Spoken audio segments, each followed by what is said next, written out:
នេះគឺជាទស្សនភាពថ្ងៃចូលឆ្នាំខ្មែរថ្ងៃទី2ចាចូលឆ្នាំថ្ងៃទី2ពុកម៉ែបងប្អូនអញ្ចឹងខ្ញុំនិងក្រុមគ្រួសារគឺបានធ្វើការស្រង់ព្រះជូនអ្នកម្ដាយរបស់ខ្ញុំចាហើយនឹងប្អូននាងខ្ញុំហើយនឹងក្មួយ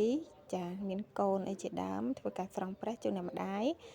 ដើម្បីលើករាសីឆ្នាំថ្មីឆ្នាំ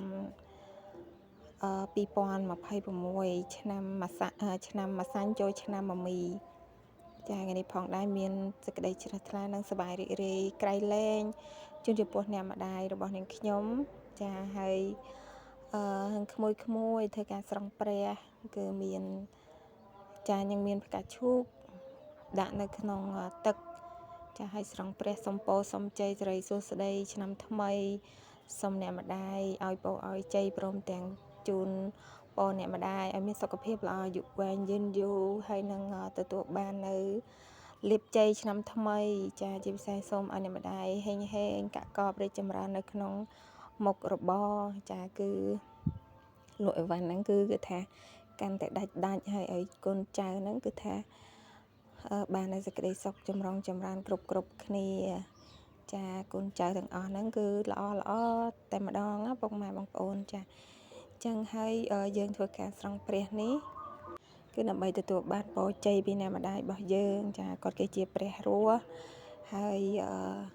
ស្រង់ពួកគាត់ឲ្យគាត់ឆ្នាំថ្មីហើយគឺខ្ញុំអត់សូវបានស្រង់ជូនពួកគាត់ទេពុកម៉ែបងប្អូនមួយឆ្នាំអាចបានត្រឹម2ដងហើយនឹងចូលឆ្នាំម្ដងហើយនឹងភ្ជុំបិណ្ឌម្ដងហ្នឹងពុកម៉ែបងប្អូនចាហើយយើងកក់សាប៊ូជូនគាត់ទៅហើយយើងមួយទៅឲ្យគាត់តិចឲ្យក្រុមគ្រួសារយើងតិចទៅជុំសុខដុមរមនាតិចទាំងអស់គ្នាតិចចិត្តតិចកាយចាហើយដោះសាប៊ូដោះអីឲ្យក៏អូបចាអញ្ចឹងប្រពៃណីខ្មែរយើងគឺពិតជាល្អខ្លាំងមែនទែនចាដឹកនាំឲ្យប្រជាពលរដ្ឋខ្មែរក៏ដូចជាអ្នកដែលកាន់សាសនាព្រះពុទ្ធសាសនាគឺប្រព្រឹត្តអ្វីដែលល្អ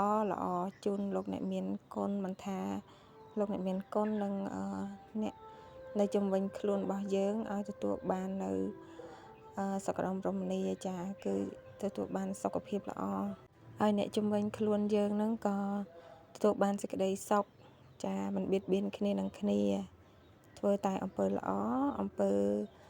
ដែលជាប្រយោជន៍ដល់គ្នាសុខដុមរមនាសុខសប្បាយរៀងខ្លួនចាអញ្ចឹងនេះគឺជាទស្សនភាពទាំងស្រុងនៅក្នុងឆ្នាំថ្មីនេះឆ្នាំ2026នេះខ្ញុំបានធ្វើការស្រង់ព្រះជូនអ្នកម្ដាយរបស់នាងខ្ញុំចាសូមពរសូមជ័យសូមលាភសូមជ័យឲ្យគាត់ឲ្យពរជ័យគឺថាពរគាត់ស័ក្តិសិទ្ធិណាពុកម៉ែបងប្អូនមិនថាគាត់ឲ្យយើងនៅពរអ្វីទេតែសំខាន់យើងត្រូវតែធ្វើល្អដើម្បីទទួលបានពរជ័យចាហើយមិនធ្វើឲ្យគាត់នឹងខឹងជាមួយនឹងយើងហើយទោះបីជាយើងមានគ្រួសារហើយក៏ដោយក៏យើងត្រូវតែគិតល្អធ្វើល្អជាមួយនឹងគាត់ចាគាត់គឺជាព្រះរស់ដ៏សំខាន់គាត់ចាំបីបាច់ថែរក្សាយើងគាត់ឲ្យពរជ័យយើងពរជ័យដ៏បរិសុទ្ធជាងគេបំផុតឲ្យពុកម៉ែបងប្អូនអញ្ចឹងបន្ទាប់ពីយើងស្រង់ព្រះរាជហើយក៏យើងធ្វើការមុជទឹកមន្តដែលអ្នកម្ដាយយើងបានវិសុទ្ធិរួចហើយនៅក្នុងទឹកនេះផងដែរគឺគាត់បាន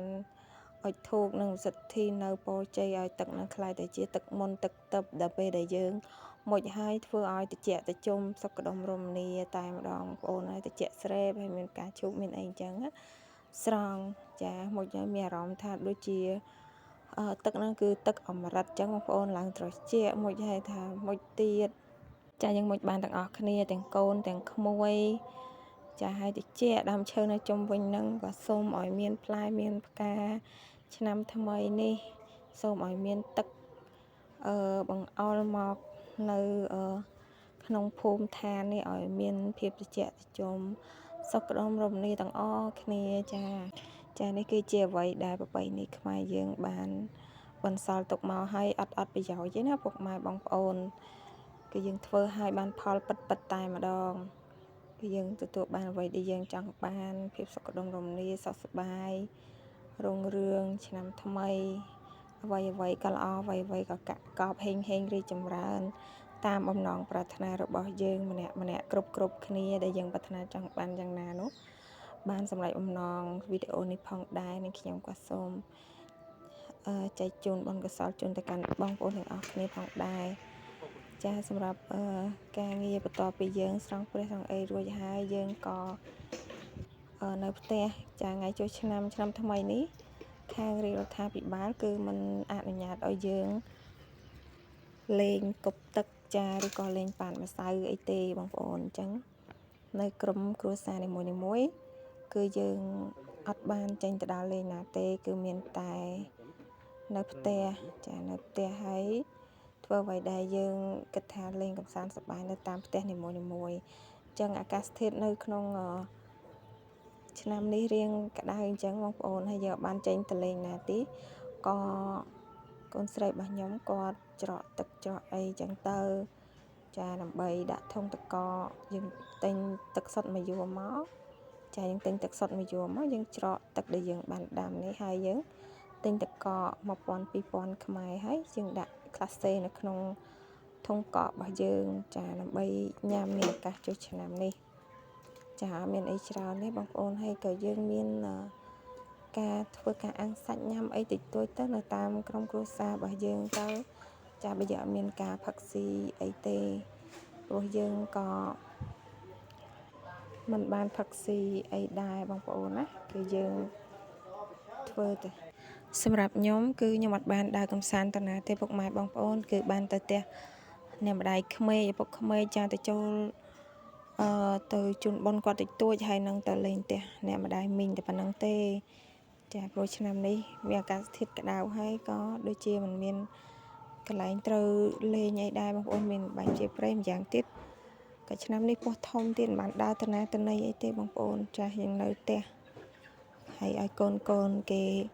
លេងទឹកចន្ដែកអីតិចតួចនៅតាមផ្ទះចឹងបងប្អូនចឹងនេះគឺជាការងារដែលកូនខ្ញុំគាត់ធ្វើគាត់ច្រកទឹកច្រកអីអញ្ចឹងទៅដើម្បីដាក់នៅក្នុងធុងទឹកកកញ៉ាំស្រួលចាញ៉ាំស្រួលហើយតិចខាងញ៉ាំទឹកបានច្រើនអញ្ចឹងច្រកទាំងអស់ហ្នឹងច្រើនដបដែរបងប្អូនចានៅពេលដែលច្រកហើយញ៉ាំបានប្រហែលតែមួយថ្ងៃអីហ្នឹងអស់រលីងតែម្ដងបងប្អូនញ៉ាំទឹកបានច្រើនខែក្តៅចឹងដបទឹកសុទ្ធដែលយើងបោះចោលចាយើងក៏បោះចោលយើងយកមកច្រកអញ្ចឹងមកដើម្បីដាក់នៅក្នុងធុងទឹកកកចាអញ្ចឹងឆ្នាំនេះយើងមានល្បែងប្រជាប្រិយច្រើនដែរដែលរាជរដ្ឋាភិបាលយើងគាត់បានអនុញ្ញាតឲ្យយើង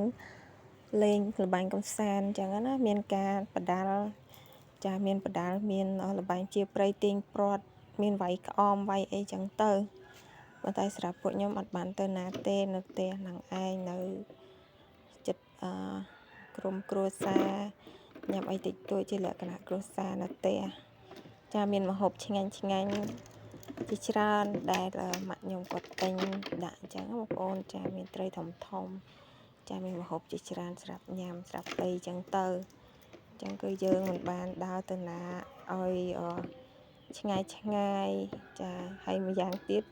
សាំងឆ្នាំនឹងក៏ឡើងថ្លៃដែរបងប្អូនខ្ញុំអត់បានទៅណាទេដោយសារយើងថវិកាយើងមានកម្រិតអញ្ចឹងណាពុកម៉ែបងប្អូនចាអាហ្នឹងក៏សប្បាយដែរហើយឆ្នាំនេះនឹងខ្ញុំក៏មិនមានអ្វីជូនអ្នកម្ដាយច្រើនដែរចាមានតែផ្លែឈើមានផ្កាហើយនឹងថវិកាបន្តិចបន្តួចជូនអ្នកម្ដាយរបស់ខ្ញុំ